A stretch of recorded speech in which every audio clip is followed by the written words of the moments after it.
Mateus capítulo 26, a partir do verso 36, diz assim a palavra do nosso Deus. Em seguida, foi Jesus com eles a um lugar chamado Getsêmani e disse aos seus discípulos: assentai-vos aqui enquanto eu vou ali orar. E levando consigo a Pedro e aos 2 filhos de Zebedeu, começou a entristecer-se e a angustiar-se. Então lhes disse: a minha alma está profundamente triste até a morte. A minha alma está profundamente triste até a morte. Ficai aqui e vigiai comigo. Adiantando-se um pouco, prostrou-se sobre o seu rosto, orando e dizendo: meu Pai, se possível, passa de mim este cálice. Todavia não seja como eu quero, e sim como tu queres. E voltando para os discípulos, achou-os dormindo.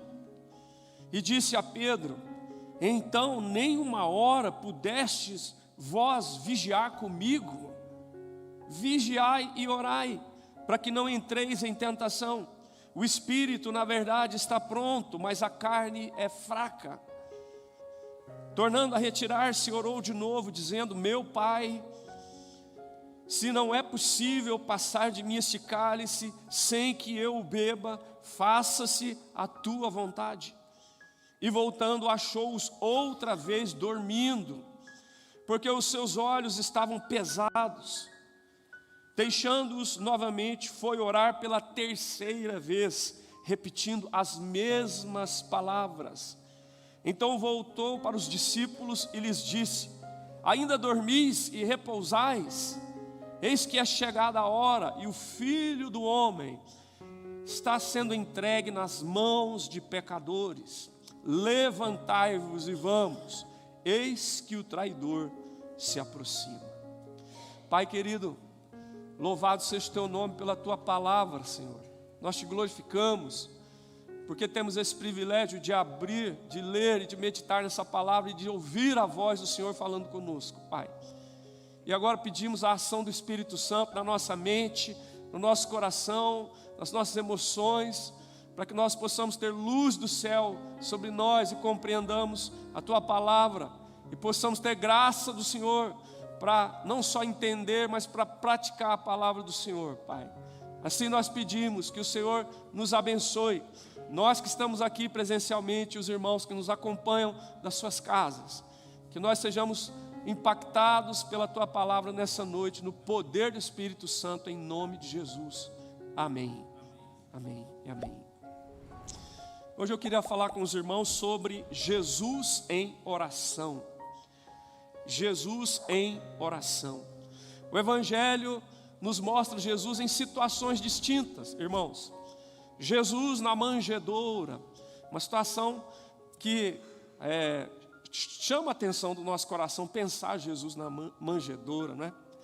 Jesus no templo, aos 12 anos, debatendo com os doutores da lei. Jesus passando pelo rito da circuncisão. Ele nasceu debaixo da lei e ele precisava passar por isso. Então a gente vê Jesus na manjedoura, Jesus no templo, Jesus na circuncisão, Jesus na sinagoga, tomando a lei de Deus e lendo, interpretando e aplicando aquela lei para o povo. Mas uma das experiências mais marcantes que chama a minha atenção, além dessas que eu mencionei, é Jesus em oração. Em oração. Você imagina, Deus se fez carne, habitou entre nós. Se tem alguém que precisa orar, somos eu e você, somos nós. Mas o Filho de Deus orar, você imagina a segunda pessoa da Trindade precisar orar? Pois é isso que a gente vê no Evangelho, Jesus em oração. A gente vê no Evangelho Jesus em oração, numa perspectiva de instrução, numa perspectiva às vezes de intercessão, numa perspectiva às vezes de comunhão, por exemplo. A que eu estou me referindo? Jesus orando numa perspectiva de instrução. Quando os discípulos pedem para ele ensiná-los a orar, ele ora a oração do Pai Nosso. Pai nosso que estás nos céus. É uma oração de instrução para os seus discípulos aprenderem como eles deveriam orar. para que eles tivessem diretrizes de como deveria ser a vida de oração de cada um deles.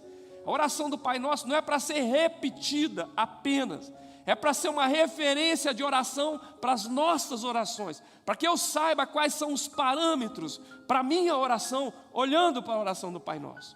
Então Jesus ora numa perspectiva de instrução para a nossa vida. Ele ora às vezes numa perspectiva de intercessão. João 17, chamada oração sacerdotal, ele orou pelos discípulos. Antes da sua morte ele orou pelos discípulos. E entre tantas coisas que ele diz ali, ele diz assim: não o peço que os tire do mundo, mas que os livre do mal. Ali ele estava orando pelos discípulos, para que eles pudessem ter a graça, a direção de conduzir as suas vidas em sintonia com a vontade de Deus, e para que pudessem glorificar a Deus e frutificar sendo discípulos de Jesus. Então a gente percebe Jesus em oração, às vezes na perspectiva da instrução, às vezes na perspectiva da intercessão, orando pelos seus discípulos daquele tempo e por nós. Ele já estava orando por nós ali, porque ele diz a certa altura da oração: não só por esses, mas por aqueles que vierem a crer no meu nome. Ou seja, eu e você já estávamos inclusos na oração de Jesus em João 17. Mas ele não só ora na perspectiva da instrução e da intercessão, ele ora também na perspectiva da comunhão. O Evangelho de Lucas, por exemplo, fala que várias vezes Jesus saiu para um lugar solitário e passou a noite em oração. Você imagina, ele passou a noite em oração. Para quê? Para se alimentar da comunhão com o Pai, para derramar o seu coração diante do Pai, para ouvir a voz do Pai, para saber a direção do Pai para a sua vida, para o seu ministério. Agora aqui é especial.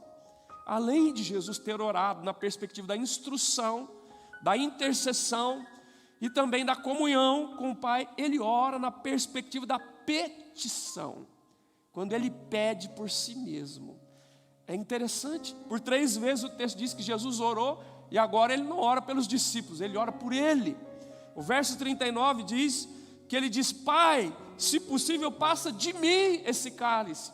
Ele estava prestes a enfrentar a cruz, ele estava prestes a entregar sua vida na cruz.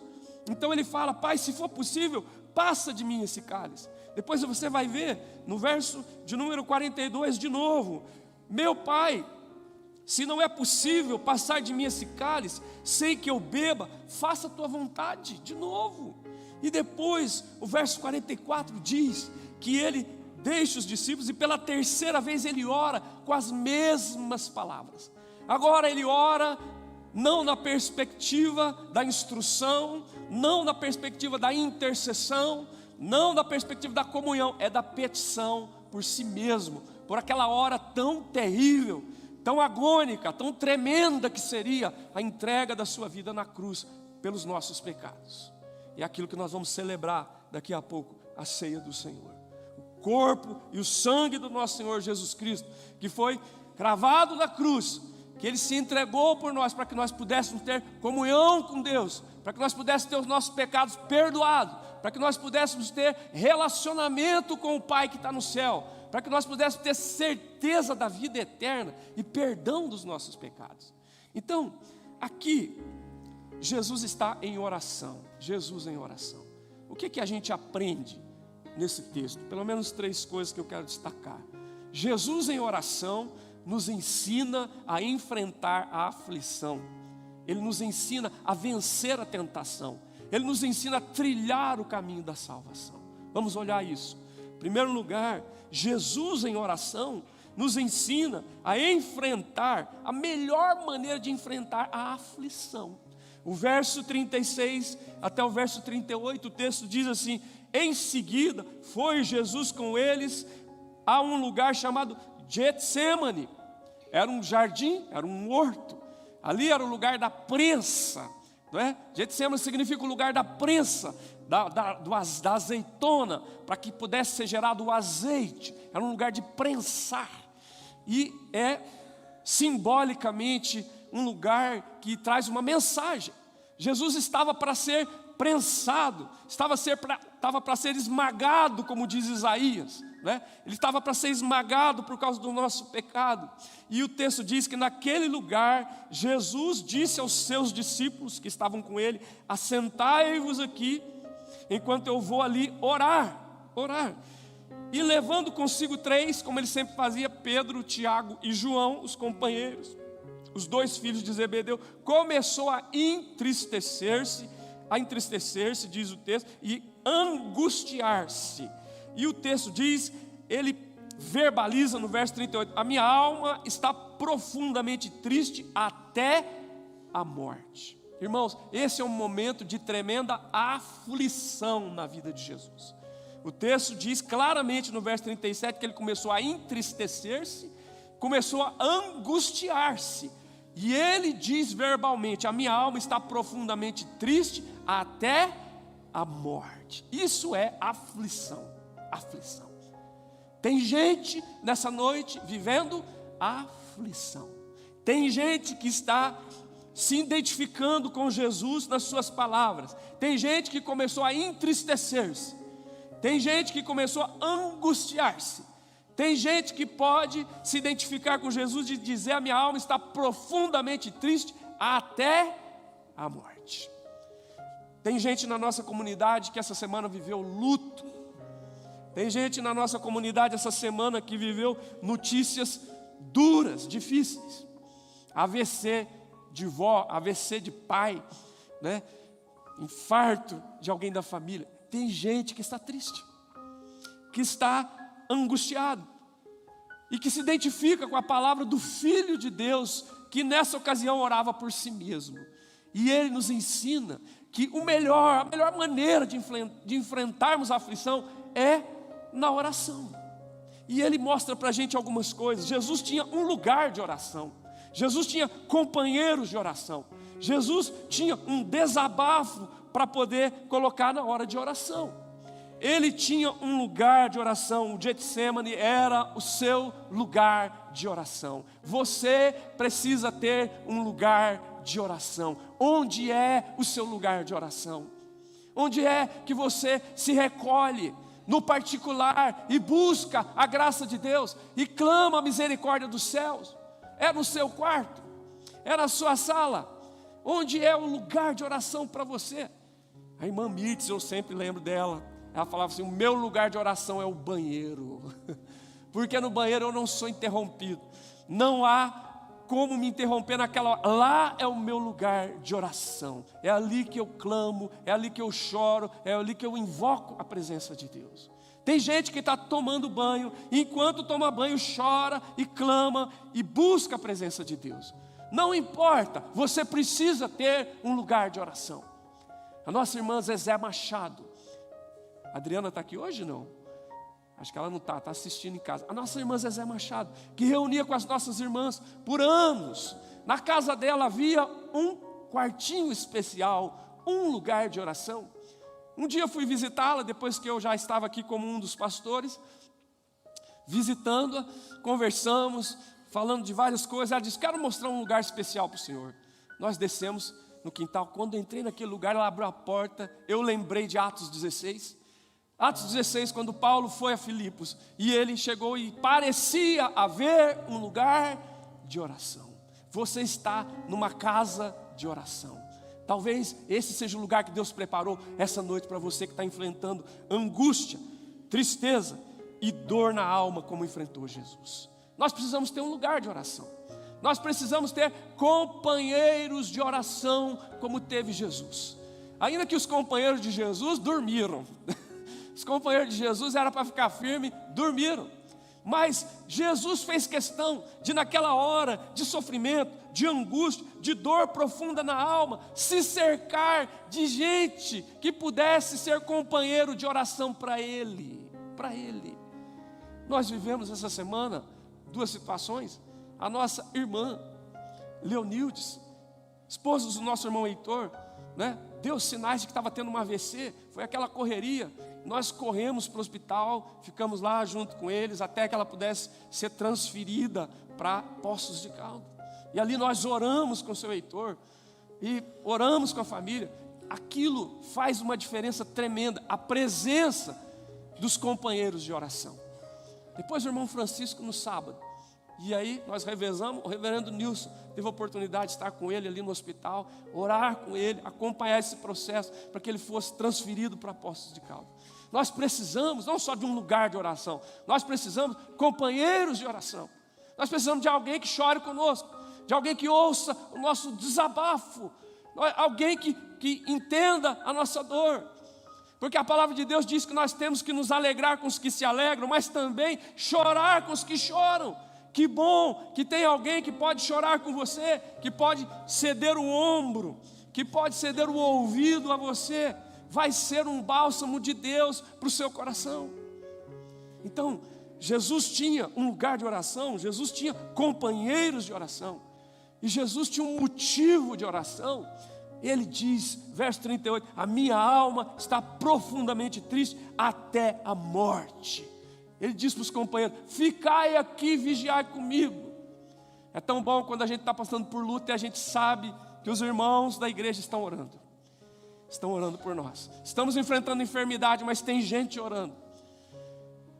Na sexta-feira, nossa primeira sexta-feira do mês, nós estávamos aqui orando. Depois eu mandei um recado para as nossas grávidas, dizendo para elas, nós estávamos orando por vocês. Nós oramos pela Liliane, que está grávida. Nós oramos pela Érica, que está grávida. Nós oramos pela Marcela, que está grávida. Nós oramos por cada uma delas. Olha que coisa maravilhosa. Você saber que você não está sozinho, que tem gente orando e apoiando você. Então, Jesus em oração nos ensina como é que nós devemos enfrentar a aflição. Como é que ele enfrentou? Ele foi para um lugar de oração, cercado de companheiros de oração, e ali ele abriu o seu coração na oração. Ele diz, a minha alma está profundamente triste até a morte. Você poder ter a liberdade de abrir o seu coração com alguém, às vezes é o remédio do Senhor.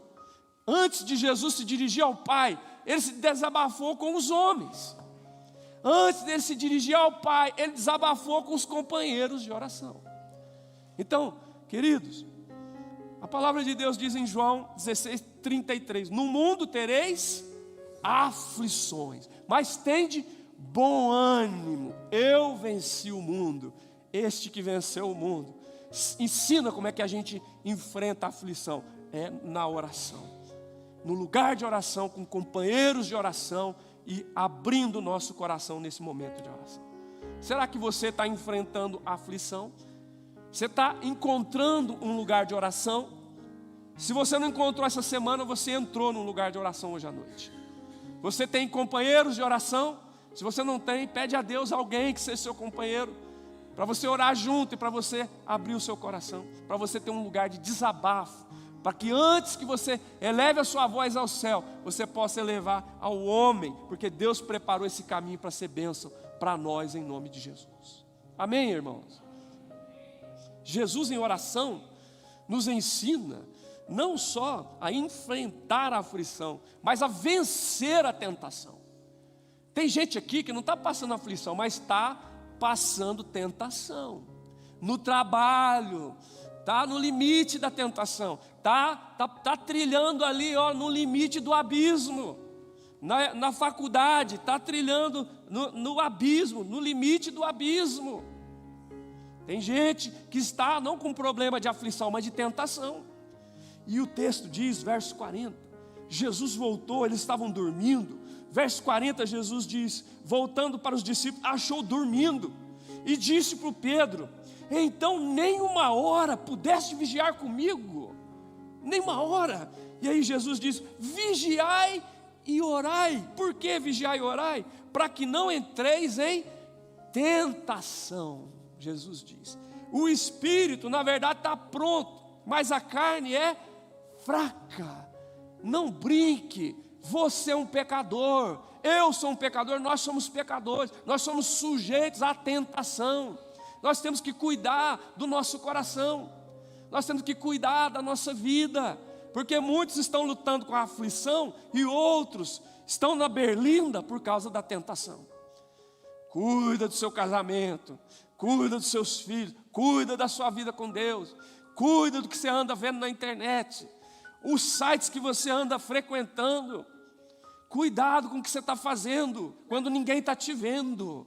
Porque quando todo mundo está te vendo, aquilo que falam de você é a sua reputação. Mas quando ninguém está te vendo, é o teu caráter diante de Deus. O nosso caráter é forjado no Evangelho de Jesus. Então nós precisamos cuidar do nosso coração.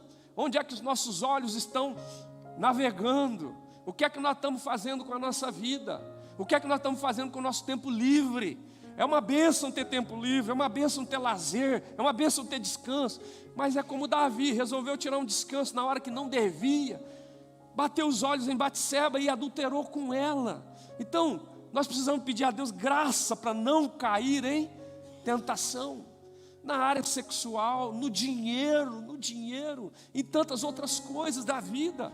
Nós precisamos pedir graça de Deus. Jesus diz, vigiai e orai para que não entreis em tentação. Estava vindo a cruz, Jesus ia ser crucificado, eles iam passar o aperto, eles iam ficar com medo, eles iam ter temores, eles iam pensar, foi crucificado meu mestre, agora seremos nós. Eles precisavam ficar firmes, por isso precisavam vigiar, por isso precisavam orar. Coloca para nós, Vitor, aí, Tiago 1:13. É importante você saber disso, que nós vamos olhar na palavra de Deus. A gente tem uma luta com a tentação. Olha o texto bíblico, diz, ninguém ao ser tentado diga, eu sou tentado por Deus. Não, Senhor, porque Deus não tenta, Deus não pode ser tentado pelo mal, e Ele mesmo a ninguém tenta. Então como é que eu sou tentado, pastor? Pode ir lá, Vitor, vai passando para nós, 14. Ao contrário, cada um é tentado pela sua própria cobiça. Você e eu temos uma força dentro de nós, a cobiça, pelo dinheiro, pelo sexo, pelo bem que pertence ao outro, pela fama, por outras coisas. Nós temos cobiça. A cobiça, nós somos tentados pela cobiça, quando ela atrai e seduz você. Eva foi seduzida, olhou para aquilo, achou agradável, olhou, viu, pegou e comeu. E essa dinâmica de ver, pegar e comer está espalhado pela Escritura por todos os lados. E aí o que diz o texto? Segue para nós, Vitor, segue. Então a cobiça, depois de haver concebido, você fica grávido, concebido do seu desejo, da sua concupiscência, da sua volúpia, fica grávido, e aí depois de ter concebido, dá à luz o quê? O pecado. E o pecado, uma vez consumado, gera morte. Você vai falar, eu pequei tantas vezes, não morri. Não morre fisicamente, está morto espiritualmente, está morto na comunhão com Deus, entende? Então, Jesus em oração nos ensina a enfrentar a aflição e a vencer a tentação. A tentação não tem nada a ver, o pessoal fala, meu celular está ali. O problema é esse celular, o problema é essa televisão, o problema é esse carro. Não, o problema é essa pecinha que está aí, mexendo na televisão, mexendo no celular e dirigindo o carro. O problema somos nós, com a concupiscência que habita o nosso coração.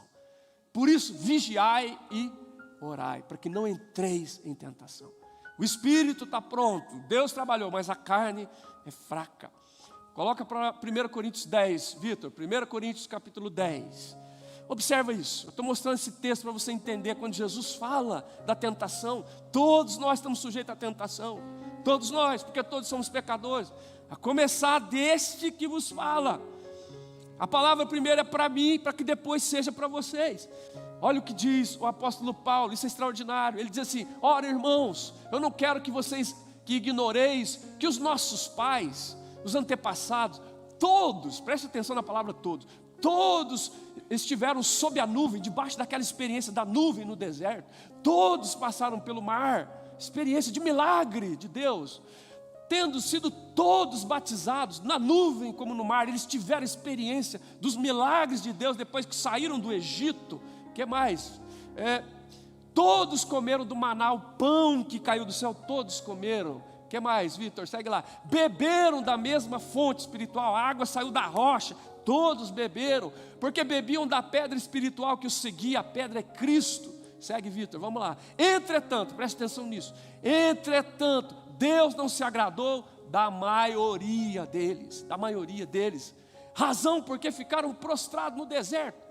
Uma geração inteira morreu e foi sepultada no deserto, mesmo tendo experimentado a travessia do mar, a coluna de nuvens, a coluna de fogo, o pão que caiu do céu, a água que saiu da rocha. Por quê? Depois de experimentar milagres, bênçãos extraordinárias, Deus não se agradou deles. Por quê? Observe o texto. Ora, estas coisas se tornaram exemplos para nós, a fim de que não cobicemos as coisas, mas que eles cobiçaram. Eles se entregaram à sua cobiça.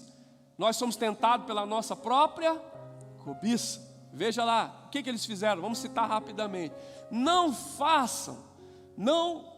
vos façais, pois idólatras, como alguns deles.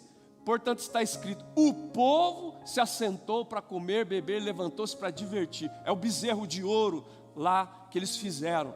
A idolatria perverteu o coração deles. Que mais? Não pratiqueis imoralidade, como alguns deles fizeram, e caíram num só dia 23 mil. Caíram por causa da idolatria, caíram por causa da imoralidade. Que mais? Segue lá, Vitor. Não ponhais o Senhor à prova, como alguns deles fizeram, e pereceram pela mordedura das serpentes. Por causa da murmuração, muitos caíram. Que mais? Não põe o Senhor à prova. Pode seguir, Vitor. Próximo. Murmuração. Nem murmureis como alguns deles murmuraram e foram destruídos pelo exterminador. Percebe que eles cobiçaram? A idolatria, a imoralidade, colocar Deus à prova e murmuraram contra Deus. Eles ficaram prostrados no deserto. Verso 11, observa. Estas coisas sobrevieram como exemplo e foram escritas para advertência de quem? Nossa, é advertência para nós. Tudo que você lê no Antigo Testamento foi escrito para o nosso ensino e para a nossa advertência, para que a gente possa vigiar e orar, para não cair em tentação. Essas coisas foram escritas para a nossa advertência. De nós outros, sobre quem os fins dos tempos têm chegado. Os dois últimos versículos, vai lá. 12, Vitor. Aquele, pois, que pensa estar em pé, veja que não caia. Não é aquele que está em pé, é aquele que pensa que está em pé. Pensa que está em pé. Ah, os outros caem, eu não. Ah, você pensa que está em pé, cuide para que você não caia. E o último versículo desse texto. Não vos sobreveio tentação que não fosse humana. Você fala, mas essa tentação era demais para mim, pastor, não dava para resistir. 500 mil reais na minha mão, como é que eu ia aguentar? Ah, mas essa mulher era demais, não dava para aguentar isso. Não veio a você tentação que não fosse humana, comum a todos os homens. Comum a todos os homens. Aí o texto diz, mas Deus é fiel e não permitirá que sejais tentados além das vossas forças. Não, Deus não vai permitir que a tentação seja além das suas forças. Não vai permitir, diz a palavra de Deus. Pelo contrário, juntamente com a tentação, vos proverá livramento. Deus vai dar livramento para você resistir à tentação, de sorte que possais suportar, em nome de Jesus. Então, irmãos, a gente olha para Jesus em oração e Ele ensina a gente a enfrentar a aflição e a vencer a tentação. Como é que a gente vence? Vigiai e orai. Irmão, vigia e ora. O pastor Gervásio gostava de dizer que vigiar é uma atitude circunspecta, ou seja, você olha ao redor de você mesmo. A gente tem a facilidade de orar para o outro, olhar a vida do outro, a casa do outro, o carro do outro, o trabalho do outro, né? O salário do outro. É para você olhar para você mesmo. Vigia a você mesmo. Vigia e ora que você vai vencer a tentação em nome de Jesus. Amém? Está vivendo tentação no trabalho, irmão? Está vivendo tentação na faculdade? Está vivendo tentação lá no casamento? Onde está pegando aí? Está vivendo tentação com dinheiro que não é seu? Com mulher que não é sua? O que está acontecendo com você? Vigiai e orai, para que não entreis em tentação. É isso que a gente aprende com Jesus. Terceiro e último. A gente aprende com Jesus, quando Jesus está orando, a gente aprende a enfrentar a aflição, a gente aprende a vencer a tentação, e a gente aprende a trilhar o caminho da salvação. A gente aprende a trilhar o caminho da salvação. Olha lá, como é que Jesus trilhou o caminho da salvação, irmãos? Foi um caminho duro para Jesus. Sabe por quê? Antes de chegar à cruz, o que ele teve que enfrentar? Conspiração dos líderes judeus, traição de Judas, prisão pelos soldados, condenação injusta pelo sinédrio e crucificação. Ele teve que enfrentar coisas pesadas. Ele sabia que isso viria. E o abandono na cruz, quando ele teve que dizer: Deus meu, por que me desamparaste? Certo? Então ele sabia disso. Ele ora, verso 39. Olha só como é que Jesus ensina a gente a trilhar o caminho da salvação. Ele ia providenciar a nossa salvação. E ele está ensinando como que eu e você temos que trilhar o caminho da salvação. Ele diz assim, verso 39. Adiantando-se um pouco, prostrou-se rosto em terra. O Deus Filho se colocando no chão, no pó, na presença do Pai. Porque ele está ensinando para nós que a salvação se trilha é na dependência do Pai. É na dependência do Pai. Onde a arrogância, onde a presunção, onde a autossuficiência não tem lugar para a atuação do Pai. Mas nós, a semelhança do Filho, nós vamos colocar a cara no chão, a boca no pó. O que significa isso? Eu vou viver na dependência do Pai. Ele viveu na dependência do Pai. Ele viveu na dependência do Espírito Santo de Deus. Eu e você vamos trilhar o caminho da salvação, não confiando em nós mesmos, não confiando em homens, não confiando em sistemas humanos, não confiando em filosofias da terra. Nós confiamos no Pai que está no céu. Amém? Na dependência do Pai. E sabe o que mais? Não é só a dependência do Pai, é a vontade do Pai. Ele fala assim na oração: meu Pai, se possível, passa de mim esse cálice de ter que enfrentar tudo isso, a conspiração dos judeus, a traição, a prisão, a condenação, a crucificação, o abandono. Se for possível, passa de mim. Mas ele diz: todavia, não seja como eu quero, mas sim como tu queres.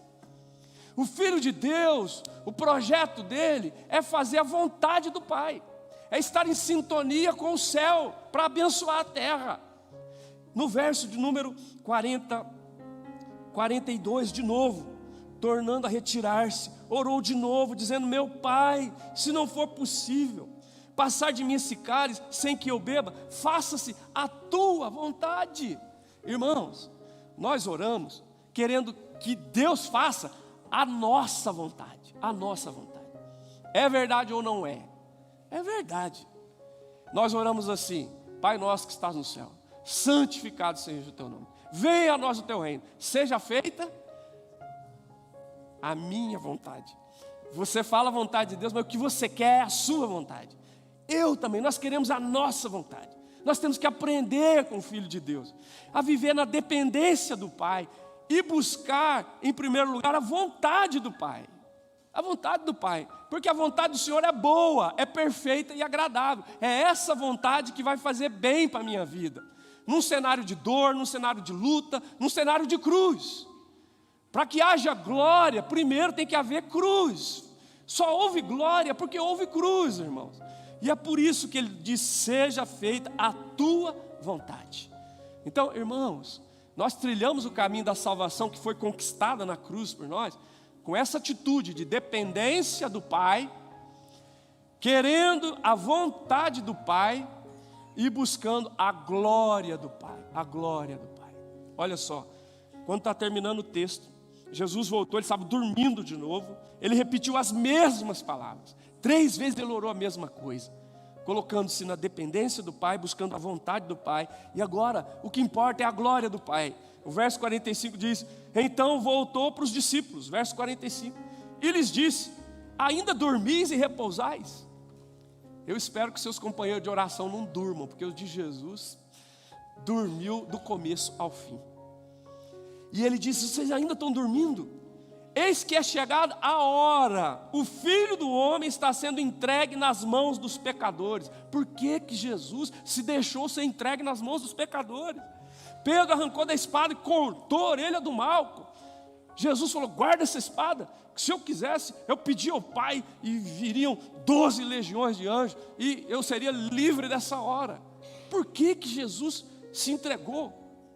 Ele diz: ninguém tira a minha vida de mim, eu espontaneamente dou a vida. Por que que ele entregou a vida? É para a glória do Pai, para a glória do Pai, para que Deus fosse glorificado na nossa salvação, no perdão do meu pecado e do seu pecado, para que nós pudéssemos ser conhecidos como filhos de Deus, para que nós pudéssemos ter o nosso coração regenerado, nascido de novo. Quem é que pode fazer um ser humano mudar de cabeça, mudar de motivação, mudar de mente? Ninguém. Ou o céu baixa na terra e transforma esse sujeito, ou nada pode mudá-lo. Mas Deus transformou o apóstolo Paulo, que era um perseguidor da igreja, igual nós vimos aqui hoje, em proclamador do evangelho. Ele diz: eu fui blasfemo, eu fui perseguidor, eu fui insolente, mas Deus me visitou com a sua graça, e ele se transformou num discípulo de Jesus. Você está aqui, meu irmão, você é uma prova viva disso, não é? Quando nós, a começar em mim aqui, prova viva de que Deus pega esse traste e transforma num filho para a glória do seu nome. Então, Jesus se entregou por causa da glória do Pai. Ele diz: levantai-vos, vamos, eis que o traidor se aproxima. Irmãos, Jesus em oração nos ensina muita coisa. Nos ensina a enfrentar a aflição, nos ensina a vencer a tentação e nos ensina a trilhar o caminho da salvação. Amém? Vamos trilhar o caminho da salvação como? Na dependência de Deus, buscando a vontade de Deus e tendo como alvo a glória de Deus.